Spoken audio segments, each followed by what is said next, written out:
Hi hello everyone, मैं ही सुधीर प्रियदर्शी और आपको अपना स्टडी प्लेटफॉर्म स्मार्ट एकेडमी में तहे दिल से स्वागत करता हूँ।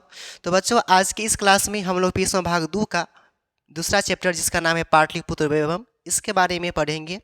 पाटलिपुत्र वैभव यानी कि पाटलिपुत्र यानी कि पटना, वैभव मतलब होता है सुंदरता, ठाठ बाट यानी कि पटना की विशेषता, इसके बारे में, इसकी सुंदरता के बारे में इस पाठ में जानकारी हासिल करेंगे।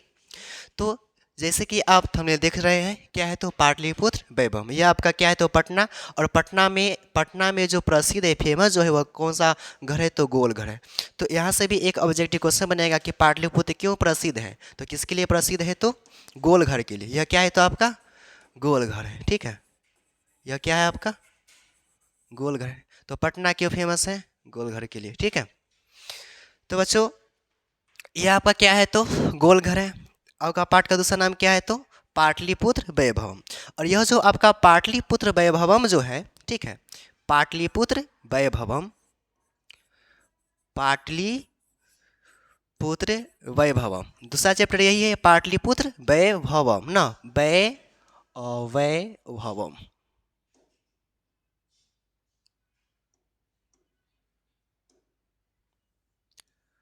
और यह जो चैप्टर है आपका पाटलिपुत्र वैभवम, यह जो है आपका निबंध है, क्या है तो निबंध है। तो पूछा जाए कि पाटलिपुत्र वैभवम यह जो पाठ है यह क्या है, तो यह क्या है बउआ, तो यह है आपका निबंध, क्या है तो निबंध है, ठीक है।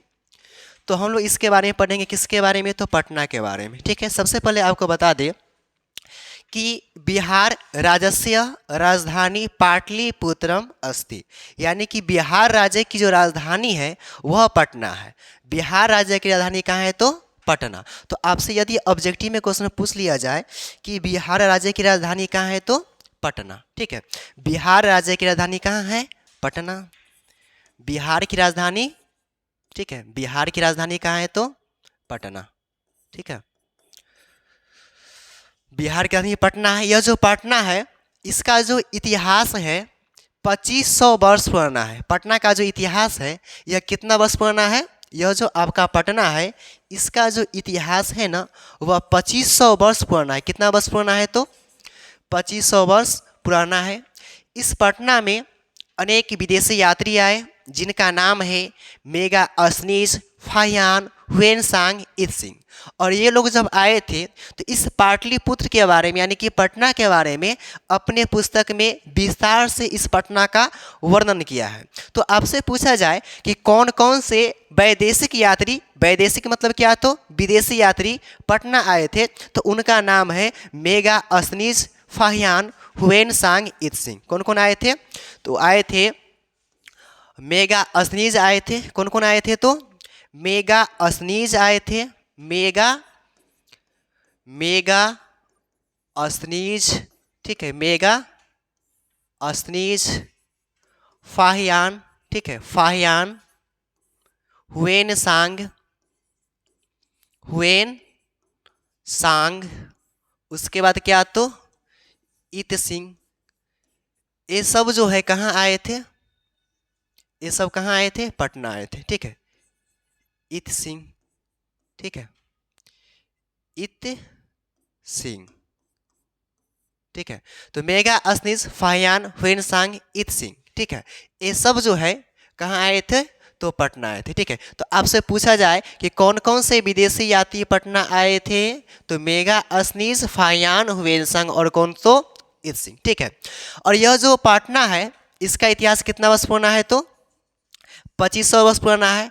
पटना जो है विभिन्न क्षेत्र में हमारे ध्यान को विशेष रूप से आकर्षित करती है, अट्रैक्ट करती है, जिसका नाम है धार्मिक क्षेत्र, राजनीति क्षेत्र और क्या तो उद्योग क्षेत्र। तो पटना जो है धार्मिक क्षेत्र में, राजनीति क्षेत्र में और उद्योग क्षेत्र में हमारे ध्यान को आकर्षित करती है। किस क्षेत्र में तो धार्मिक क्षेत्र, धार्मिक क्षेत्र, उसके बाद क्या तो राजनीति क्षेत्र, राजनीति क्षेत्र और उसके बाद क्या तो उद्योग क्षेत्र, क्या तो उद्योग क्षेत्र, ठीक है। तो पटना जो है धार्मिक क्षेत्र, राजनीति क्षेत्र और उद्योग क्षेत्र में हमारे ध्यान को विशेष रूप से अट्रैक्ट यानी कि आकर्षित करती है। ठीक है, तो प्राचीन समय से सुना जाता है कि यह जो पटना है गंगा नदी के किनारे बसा हुआ एक शहर है, नगर भी कह सकते हैं। ठीक है, और इस पटना के विषय में,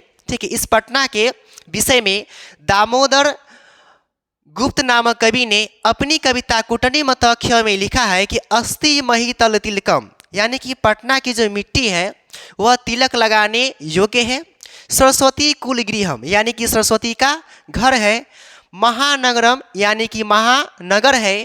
तथा परिभूत पुरंदर स्थानम, यानी कि इंद्र की भी क्या है तो नगरी है।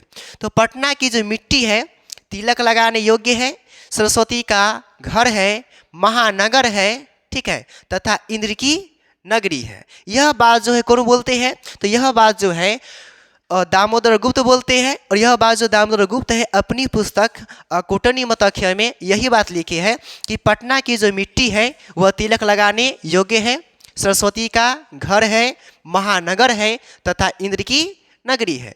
तो आपसे क्वेश्चन पूछा जाए कि परिभूत पुरंदर स्थानम की संख्या किस नगर को दिया गया है। परिभूत पुरंदर स्थानम, ठीक है, परिभूत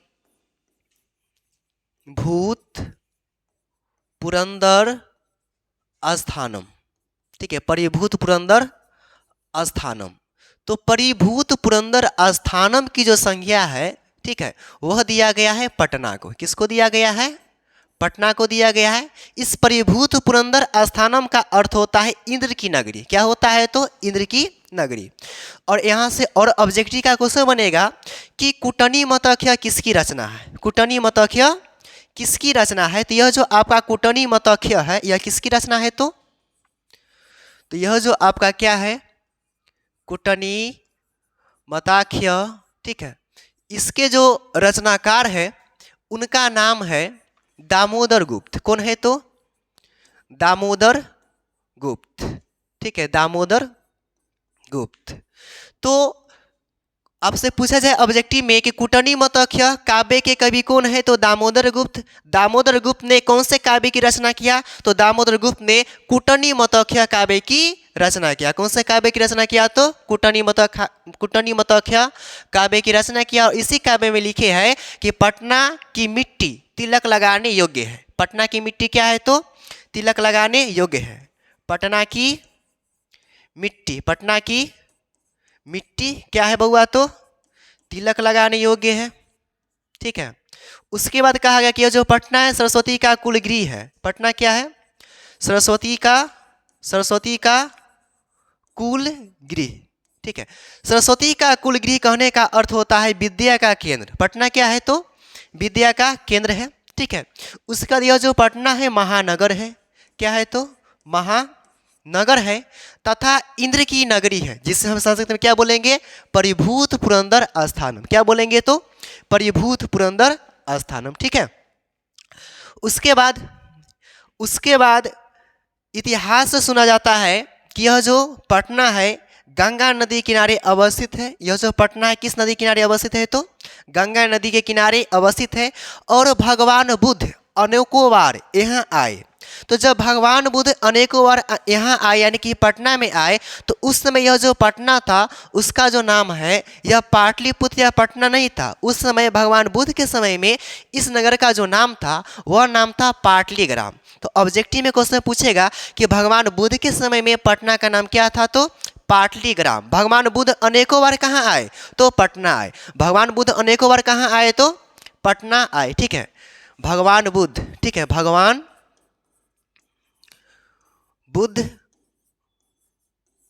बुद्ध जो है अनेकों बार कहाँ आए, तो अनेकों बार पाटलीग्राम आए, ठीक है।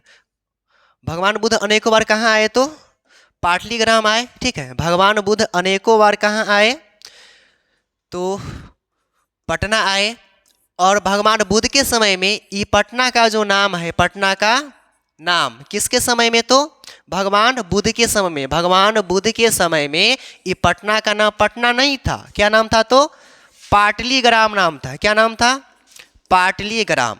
तो भगवान बुद्ध के समय में पटना का नाम क्या था, तो भगवान बुद्ध के समय में पटना का नाम पाटलीग्राम था। और भगवान बुद्ध जो है अपने समय में कहे थे कि यह जो गांव है, अयम ग्रामो अयम, यह जो गांव है एक दिन महानगर होगा। यह जो गांव है एक दिन क्या होगा तो महानगर होगा। लेकिन कलह, ठीक है, कलह, उसके बाद अग्नि, ठीक है, कलह, अग्नि और जल से ग्रसित रहेगा। तो भगवान बुद्ध यहाँ आए थे और उन्होंने कहे थे कि यह गांव एक दिन क्या होगा, महानगर होगा, ठीक है, नगर होगा, महानगर होगा।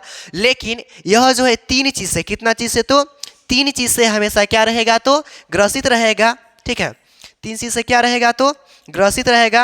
बोले थे कि यह नगर क्या होगा तो महानगर होगा। लेकिन कलह, कलह यानी कि वही दंगा फसाद, ठीक है, कलह, उसके बाद दूसरा क्या तो दूसरा अग्नि, ठीक है, दूसरा क्या तो अग्नि, और तीसरा क्या तो, और तीसरा में क्या बोले थे जल।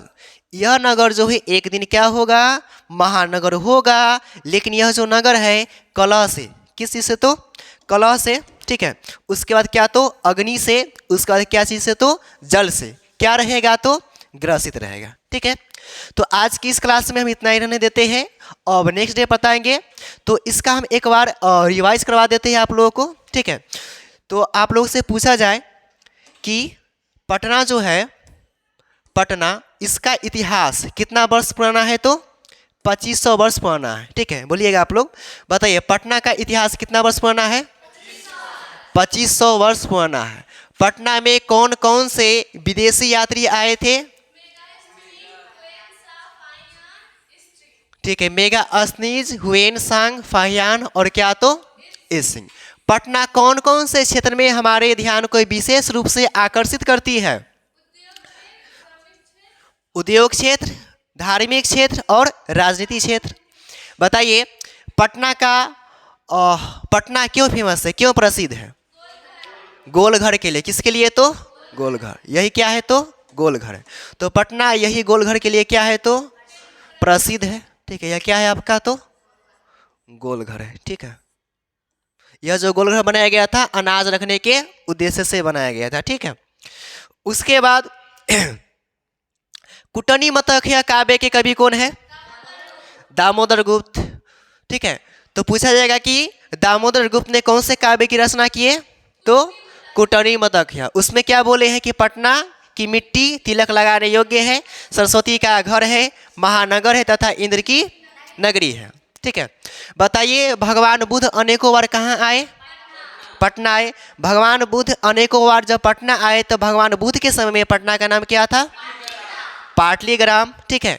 उसके बाद भगवान बुद्ध जो है यहाँ आए थे तो क्या बोले थे कि यह नगर महानगर होगा, लेकिन कलह से, जल से और अग्नि से क्या रहेगा, ग्रसित रहेगा, ठीक है। तो आज की इस क्लास में इतना ही। अब नेक्स्ट क्लास में इसका सेकेंड पार्ट पढ़ेंगे, यह ठीक है, आधा हुआ आधा और नेक्स्ट क्लास में देखेंगे।